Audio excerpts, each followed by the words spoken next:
On est sur la rue Cousineau, aux abords de la rivière des Prairies. Derrière moi, on retrouve quelque chose de bien intéressant. C'est le club nautique de Cartierville, qui est plus que centenaire, qui a été fondé en 1904 par Hugh Patton, un de ces fameux anglophones qui vont venir s'établir le long de la rivière des Prairies à des fins de villégiature. Je vous rappelle que le boulevard Marcel-Lorrain et le boulevard Laurentien, c'était une montée qui datait du début du 19e siècle.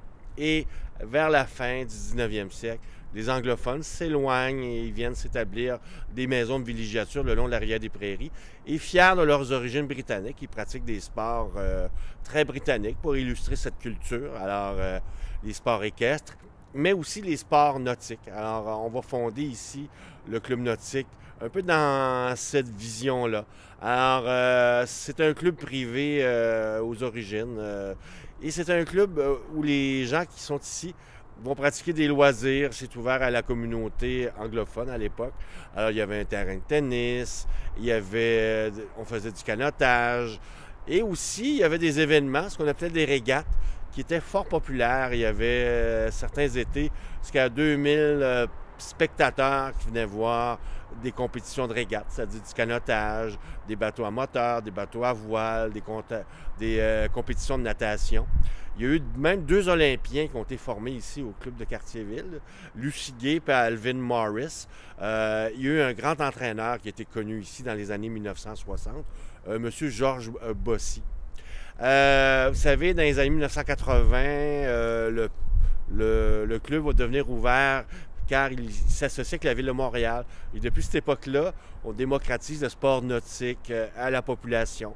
C'est un membership toujours, alors les gens y viennent. On y pratique toujours des sports d'été et aussi on retrouve un terrain de tennis. Le club de canotage de Cartierville a fêté son 100e anniversaire en 2004. Dans les années 1920, le club de canotage, il va avoir un côté populaire, car en soirée, on organisait des soirées de danse et les gens y venaient grâce au tramway qui était situé pas loin d'ici, sous la rue Grenet, près de Gouin. Alors les gens venaient danser et le dernier tramway quittait pour retourner en ville à minuit. Alors il fallait faire, comme on dit, son move sur la piste de danse avant qu'il ne soit trop tard. Les gens vont commencer à découvrir les abords de la rivière des Prairies en raison de ces soirées dansantes, le côté villégiature, le côté bucolique. Et quelques années après, ça va attirer l'attention de certains hommes d'affaires.